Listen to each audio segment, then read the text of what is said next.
Week 15 NFL betting preview. It's maybe looking a little goofy. It's something I'm going to try going forward, or at least this time. Basically, I didn't have enough time to do all the individual games this week, so I'm going to go through one longer video with quicker breakdowns of each game. And I got an actual visual here. This basically, the game, now my handwriting's real shitty. I get that. I'm going to go through them verbally too. Um, but yeah, each game, the point spread for the team, top is away, bottom is home, and my four categories is how I do bets. So strong at the top, that's something I feel like pretty much guarantee. Um, Definitely bettable. This one, this is like I lean that way, but I wouldn't bet on it, and absolutely stay away under all circumstances. So as you can see here, I got the games that already happened. Not doing super great so far. I did guarantee the Packers and Bills win, but that ain't nothing special. Um, So yeah, week 15. We'll start with the 49ers rate. I literally can't even read my own handwriting. 49ers Cowboys. I think this game is effectively a stay away, right? So the problem you run into here, so it's a spread 49ers -3 on the road. So standard line and then over under set at 45. This is a tempting one for sure in terms of the 49ers, just with how shitty the Cowboys are in run defense, especially like you saw what happened versus the Ravens. But even in that game, the Cowboys probably should have covered in that one, and they really didn't do all that bad, especially offensively, which is something you would see here too. You are talking about Nick Mullins. You're talking about if you bet on the 49ers, right? You're talking about a bad quarterback with Nick Mullins. And offensively, the 49ers actually, they're not super setups for success, and they're going to be okay, but Cowboys linebackers are pretty garbage, but they're garbage in ways that the 49ers don't necessarily attack. They don't like, so 49ers, right? They really beat up linebackers who get really out of positions, who fly around too far, or who are too slow to move sideline to sideline. The Cowboys are just bad because they don't do anything. They don't get in the backfield or make plays really, but they can react past the line of scrimmage okay. And then Jalen Smith and Leighton Vander Esch are pretty athletic. So don't get me wrong, they're not good. Like, that's still an advantage for the 49ers, but that's just something I just want to point out that it's not like the killer type thing that the 49ers have versus like the Patriots when they play them early in the year. So yeah, that's what the 49ers offense. And then without Debo Samuel out in this game on offense for the 49ers, so you're talking about Nick Mullins throwing to Brandon Ayuk and Jordan Reed. So they also aren't attacking the really bad part about the Cowboys defense, which is their secondary, right? Because the 49ers just don't attack the outsides anyway. And without Debo, that's tough. That's why I don't really want to fuck with this game because on the other side of the ball, Cowboys offense, their offensive line is really bad. And you're talking about Andy Dalton. Now, he does really have good receivers, and that's what showed up at the Bengals. But difference here is that the 49ers corners really good. Jason Barrett, Richard Sherman, Keywan Williams, I think he's questionable in the slot, but if he doesn't play, they still have Manuel Mosley too. Can actually limit them reasonably. And when you talk about Andy Dalton with receivers who aren't constantly open and behind a battle line, that's another thing that's not worth betting on. So that does lead me to the under, but there is a chance with the problem with the over unders. There's a chance that the Cowboys defense is that trash in run defense again and gives up to like 30 something to the 49ers, and B, that it's a close game with easily accessible defensive touchdowns or picks down to the 1 yard line, that type of shit. So you run into that with the over under. I would be lightly on the side of the 49ers. They're just a better team pretty significantly, but the matchup here isn't great. I don't think it's worth betting on.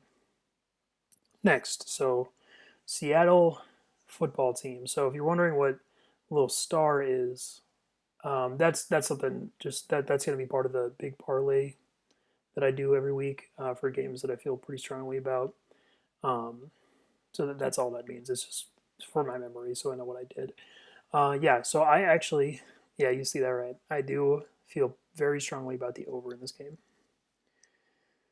Probably needs some explaining, given the Seahawks and the football team and the state of their teams. So basically, as far as the Seahawks offense goes, right, you were talking about one of the most like lethal advantages any player has against any like situation, which is Russell Wilson against horrible safeties, specifically like coverage down the field. The football team safeties actually, well, this arises because DeShazer Everett, starting free safety for the football team, went on IR. So you're talking about Cam Curl, who I actually like. He's a rookie. I think he's a seventh rounder, strong safety, but he is a box player, like completely, not a coverage guy. And then they played Jeremy Reeves at free safety. I'm assuming he's going to start and play the whole game here too. And they were playing the 49ers, who literally don't throw the ball past 5 yards on the field with Nick Mullins. So he wasn't challenged at all. And I think you're going to see that that's a gigantic problem in this game, both of them. And Ronald Darby, for as okay as he's played this year, he is still super, super vulnerable to like double moves. That's been proven through his whole career. Um, so if he's on Tyler Lockett, I think you would see real problems on the field. And as far as the football team's front goes, it's as pass rushers, they are so overrated. They were purposely built to play against the 49ers last week, and they did, and you saw that. But like the sacks they got, the sack fumbles, it was Nick Mullins being completely inattentive, like scrambling 2 miles an hour out of the pocket. And that kind of goes for most of the season. Now they're good; they're better than most teams for sure, but they are not like this destructive force that people make it out to be. So when you talk about that, like a non-destructive pass rush against Russell Wilson playing terrible safeties, that's how you give up 3 40+ yard touchdowns. And even if the pass rush is as good as people say, you still can do that because of how Russell Wilson interacts with pressure, which is well compared to every other quarterback in the NFL. And on the other side of the ball, I mean, listen, I know that the Seahawks, they shut down the Jets, kept them to 3 last week, but Jets, Lamau. B, Jets missed a bunch of field goals in the first half. That game should have been closer. The Jets moved the ball. I mean, and frankly, the Seahawks offense or defense matched up better with the Jets offense than they will any other team throughout the year. Because that doesn't apply here. Shaquille Griffin is going to get absolutely murdered by Terry McLaurin. It's not going to be close. Terry McLaurin is significantly, significantly better than him. And their other corners are still kind of. I like DJ Reed actually, other outside corner now that the 3 starters for the Seahawks are on IR, but he's nothing special. And their slot corner Ugo Amadi's still super prone in coverage. So you talk about that combined with a pass rush that's not really relevant, and the football team's offensive line is not awful. I don't really like them too much, but here they're good enough to keep Dwayne Haskins, also a football team starting Dwayne Haskins, clean. Now I think Haskins is bad for sure, but he does fit in this type of quarterback where if you give him a clean pocket and easy reads to open receivers, he can throw the ball to an okay place. Now, his ceiling is really low in terms of points, but in this game, I think the floor is relatively high, and Terry McLaurin is a huge play driver up and down the field. So, yeah, I think the football team can move the ball, and as soon as you get the Seahawks who can go crazy, right, and the other team that can move the ball with a over under this low, that's why. The spread, Seahawks still. I know what happened to the Jets. Like I said, the game should have been way closer, and that is basically an anomaly. Given that I'm telling you, the Seahawks are terrible, terrible, terrible at covering large spreads, and this is kind of in the middle range, 6.5, where it's not quite large enough for me to be like terrified of it. Um, but you do get into the Seahawks just doing dumb shit, not knowing how to keep leads, and running the ball because the Seahawks cannot run the ball in this game. And trying to run the ball into a brick wall over and over again while like up by 3 in the second half or whatever. So I would still be on the Seahawks minus 6.5 side of it. They're just significantly better than you are talking about Russell Wilson versus Dwayne Haskins, but I much prefer the over, and as well as the Seahawks money line. I'm pretty damn positive they're going to win the game. Difference between this and the Giants one: the Giants had this super disciplined soft zone defense that really limits Russell Wilson's ability to hit plays down the field, and he still like should have. They still had plays down the field that he missed. Here, that is not the case, and frankly, the Giants' offense is probably better than the football teams with Colt McCoy, even with Colt McCoy versus Dwayne Haskins, though not by a lot.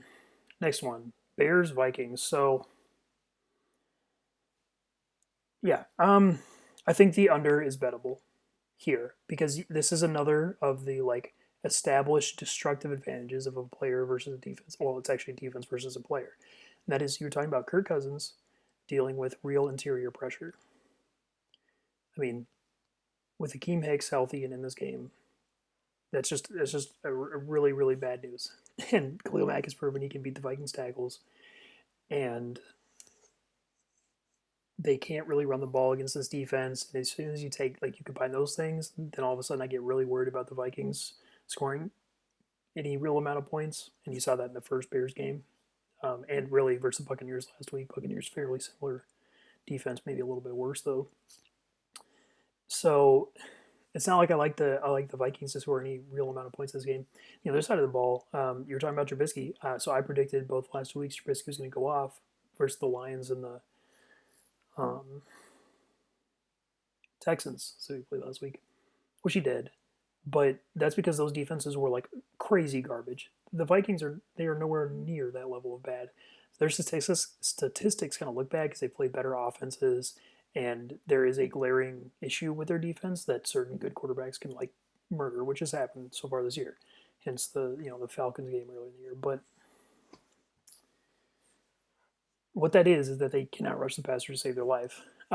Thing here is if you give Mitch Trubisky time in the pocket, he's not going to pick you apart the way that like Matt Ryan did or Tom Brady or any of those. In fact, he's actually just going to make the same dumb shit mistakes just later in the shot, in the shot later in the play.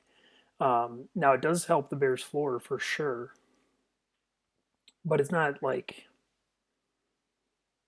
it's still Trubisky, right? And when you talk about one team really struggling to score with the Vikings, the other team very likely struggling to score with the Bears, there's a lot of issues. Now this I do run into a little bit of worry with fucking sack fumble touchdowns, which has happened to both these teams multiple times in the last like couple of weeks. But that's not a common occurrence, just generally. And even if one of those does happen, this over under is like now that it's at 47. I mean that's pretty damn high. It's probably 3 4 points higher than it really should be because of recency bias with Trubisky playing terrible defenses. So yeah, I do think the under is bettable. It's not great though, just because there's a path to especially the Bears getting like in or almost to 30. At which point, if the Vikings are playing catch up, it's unlikely. I definitely think it's bettable. Next game, Pats Dolphins. Yeah, I will definitely be taking the Patriots to win this game. Um, Not an indictment of the Dolphins necessarily. I think they're good. I think Brian Flores is a fantastic head coach.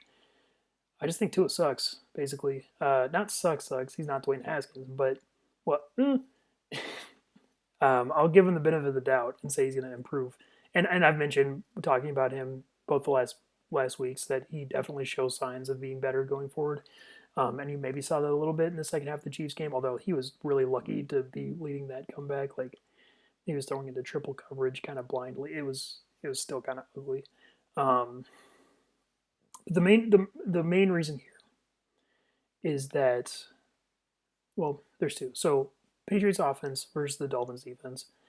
Um, Patriots gonna be able to run the ball, not like crazy, but you saw that when they played earlier this year, week two. Now, of course, teams changed since then a little bit, but Patriots have a mostly healthy offensive line, and the Dolphins. I mean, their front like works against a lot of teams, and it's coached really well and everything, but just like purely physically, they're not gonna be able to stand up to the Patriots great now.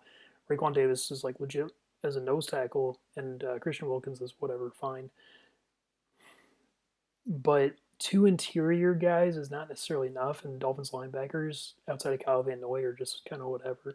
So the Patriots can be able to run the ball, like not good. Like look, I still have them at 16 to 24 points, right? Like I don't think they're going to be good. But you look against the Rams, they even could run the ball. Rams have a way better defense than the Dolphins in like this type of matchup. They just didn't score because they failed in the red zone a bunch of times, which is possible here too, I guess. But Patriots can run the ball, which at least gives them an option for success. Whereas on the other side of the ball, I don't think the Dolphins have any path to offensive success, like at all. Um, like I said, Tua does good or bad, he certainly has proven that he does not drive like possession of the ball by himself. Even if Devonta Parker plays, Dolphins' number one receiver is questionable. I think he announced he's going to. Stephon Gilmore will murder him. I know Devontae Parker did well. What was it? It was last year at the end of the year versus Stephon Gilmore, but that was making contested catches basically, which like yeah, they can happen again, but that is just in general contested catches are such a hit or miss proposition that it's never something I'm betting is repeatable unless it's whatever like a 6'4" receiver versus like a 5'8" slot corner. It just doesn't happen no matter how good some players are. Like Mike Evans is an example of that. You can see like the catch point. He actually drops shit all the time if you don't just watch the highlights. So that's my. Devontae Parker's not going to be open in this game, and they have literally no other weapons capable of getting open in this game. Really, Lynn Bowden actually has flashed things as a slot receiver, but like he was drafted as a running back kind of for a reason still. I think he'll get better, but at this point, J.C. Jackson is just significantly better than them. So you're talking about Tua behind a like at best O-line, throwing to people who aren't open. It looks really similar to the Broncos game a couple of weeks ago. And so you can say I have them 3-10. Now they could get defensive scores for sure. So that's absolutely on the low end. Like they're not going to get shut out in this game or anything. I don't think, but definitely picking the Patriots. And I would take the under. Under is just such a fucking low number. Like I said, there's a chance. Like what you saw with the Patriots versus the Chargers, where the Patriots put up 45 because of like special teams and defense. That's not impossible here. I would doubt it, but it's not impossible. Next game, Jags Ravens. So where do you start with this game? So Jags offense first. I'll just go real quick. Gardner Minshew back. Gardner Minshew is unequivocally the best quarterback the Jags have had for a while. He is good. I talked about him in my last review video. There's no again like I said, there's no might be good. There's no like could be good. He is good right now. He's not great. He's not as good as like Lamar Jackson on the other side of the ball. I'm not saying that, but he is better than most of the quarterbacks we've talked about. In fact, all of them, except for Russell Wilson and Kirk Cousins. Yeah, that's it. So that does create issues because it kind of got off on a tangent there about Gardner. So yeah, the Jags offense versus Ravens defense. I mean, Ravens defense has been really vulnerable the last multiple weeks. I was kind of shocked because for the way that Baker approaches complicated defenses, for them to give up that many points to the Browns, I think the Browns are really good, but that matchup dictates it should be a whole lot better for the Ravens. That's super concerning. They were kind of getting like beat like the fuck up by the Cowboys on the run while that game was in the run game while that game was close in the first half. And the Jags can run the ball decently. Their O-line is okay now. They are missing multiple interior starters, which is absolutely a worry. Like I'm not going to say the Jags are good or anything in this game, but you run into they can run the ball okay, and Gardner can make plays, and their receivers are like legit guys, and the Ravens have a bunch of questionable players in the secondary, including both Marcus Peters and Jimmy Smith is out actually. So there's issues there. There's a chance the Jags can put up points. Is the point? And on the Ravens side, I mean, listen, the Ravens are gonna be really good in this game. Lamar Jackson has a super high floor, and the main thing I look at with that the Ravens is the ability of the other team's safeties. Jag safeties are bad, and especially if you see at any point that Andrew Wingard comes into this game for the Jags, literally go bet everything you have on whatever line the Ravens are favored by, because that guy, I don't want to get into it. I don't think that shit's allowed on YouTube. That level of yeah, it would get really bad. But there are problems on the actual line of scrimmage for the Ravens in this game. Their current level of health on the offensive line, not crazy. And the Jags' front four are actually kind of good as far as run defending goes. They're not crazy, but like they hold up. I mean, even with the Titans, I know they got kind of cranked last week by Derrick Henry, but that has a ton to do with specifically Andrew Wingard actually, and their linebackers can get out of position, which is absolutely a problem here. I'm just pointing out that the Ravens aren't like gonna steamroll them necessarily. Now I still think they're gonna be really good, and Lamar Jackson's super high floor. They're gonna be in the 20s guaranteed, probably the 30s, but there is a chance with that the spread being so high, being 13, that Gardner can backdoor that like kind of comfortably. So I do think it's better. I do actually. Well, so I have the Jags written down here. I'm probably gonna live put that one down to like a light lean, but it's not bettable because there's definitely a chance the Jags get fucked up. All right, next game, and this video is just for the early window games, the 12 p.m. games. There it is. Let's look at that for a second. Does this work?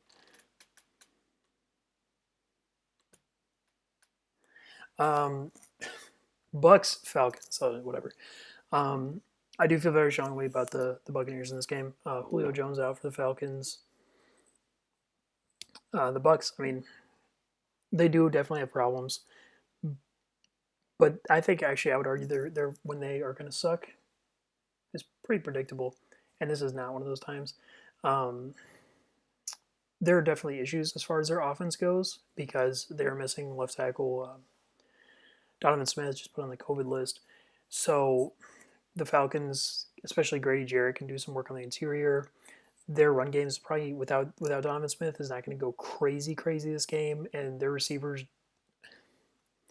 struggle to consistently be open, but except for Antonio Brown, but there are gigantic issues down the field for the Falcons, like gigantic. I mean, this is really similar actually to what I talked about with the football team game, um, where the Falcons are starting a backup free safety beside an already like a fully boxed non-coverage safety with corners who can get really burned down the field. Specifically in this case, it's Isaiah Oliver. AJ Terrell, Reed corner, actually good, but Isaiah Oliver just disgustingly bad at the catch point, and Mike Evans would, yeah, it could get really similar. Like I said, it's really similar to the Seahawks football team game.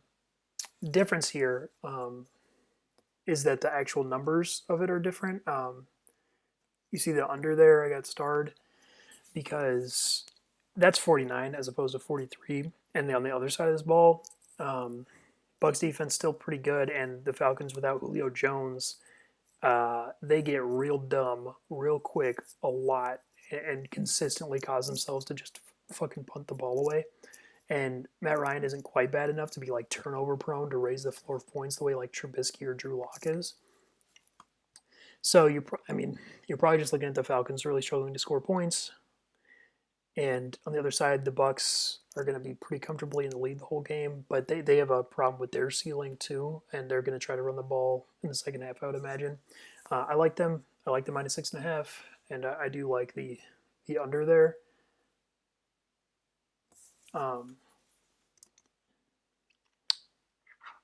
Yeah. So then there are two more games, right? Detroit, Tennessee. This game is a fucking bloodbath for the Titans offensively. I mean, look at who the Lions have in terms of their defensive personnel at this point. It is beyond awful, and there's no like. So Jamie Collins, infinitely their best player on defense, and he actually would be useful in this game if he had any competent help from his teammates. But there's nothing. I mean, the Titans can actively push the ball, like push the line of scrimmage in the run game. Outside of Jamie Collins, the other linebackers are terrible, so their chances for real chunks down the field. The Lions are down to like third and fourth string corners. A.J. Brown will murder them constantly. Corey Davis is good enough to win too. Their tight ends are fine over the middle, unless they ask Jamie Collins to do that, in which case he's not doing other things. There's just no option for the Lions defensively, to be honest. And on the other side of the ball, I mean, there's a chance the Lions are okay, right? So Fred Ragnow is out, their starting center, who's really good.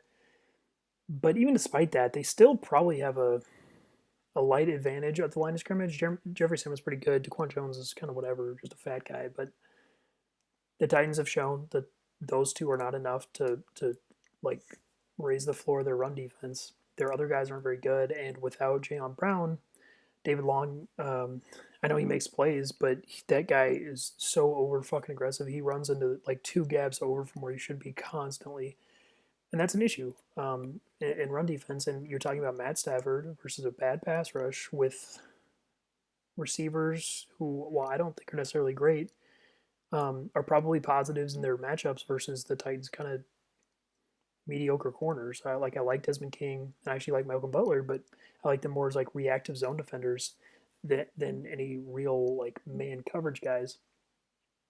So I think Matt Stafford over time in the pocket can move the ball down the field. So I like the over in this game for sure. Problem is the overs of 53 is a little bit high because the line's similar to the Falcons in terms of just doing really, really dumb shit and causing themselves not to score points.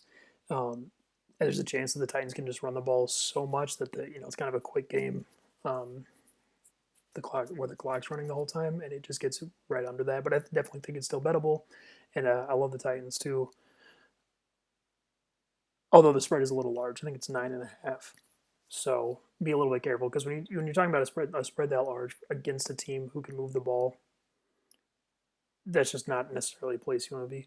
Last game for this one, Texans Colts. So I talked in the last time these two teams played, how the line was fucking stupid. It was the Colts favored by 3, which proved to be right. Now that game was actually closer than I anticipated. It came down to a red zone possession where the Texans fumbled at like the 10-yard line or something like that. But there were some lucky breaks for the Texans in that game. Texans are really, really bad. You saw it against the Bears. And again, it's one of those things where just offensively, the Texans have no recourse for preventing the Colts from scoring every drive. Outside of so there's J.J. Watt, right? But other than him, Texans have the worst corners in the NFL by a country mile. Their safeties are bad. The rest of their line is pretty mediocre. Their linebackers are like okay at best and do not make up for their other deficiencies, and their edge rush is terrible. Like it's just disgusting. So really, really strong on the Colts here. The only problem you are talking about here is now that the spread is 7 is Deshaun Watson is in the Carson Wentz category of just like doing, like once he's down too much, he can still do dumb shit to get the score like to look closer than it actually is, which is definitely possible here. Like, could he score a late touchdown to get them to only be down by 6? Sure. I still think the Colts are bettable, absolutely, and the Colts money line, the Colts are going to win the game, but there is a little bit of danger from Watson. So, that's a quicker breakdown of all the week's games. And some I think I'm going to try to put up Sunday morning something like this going forward, with just so you don't gotta. I know I make the longer previews at times, but that is week 15.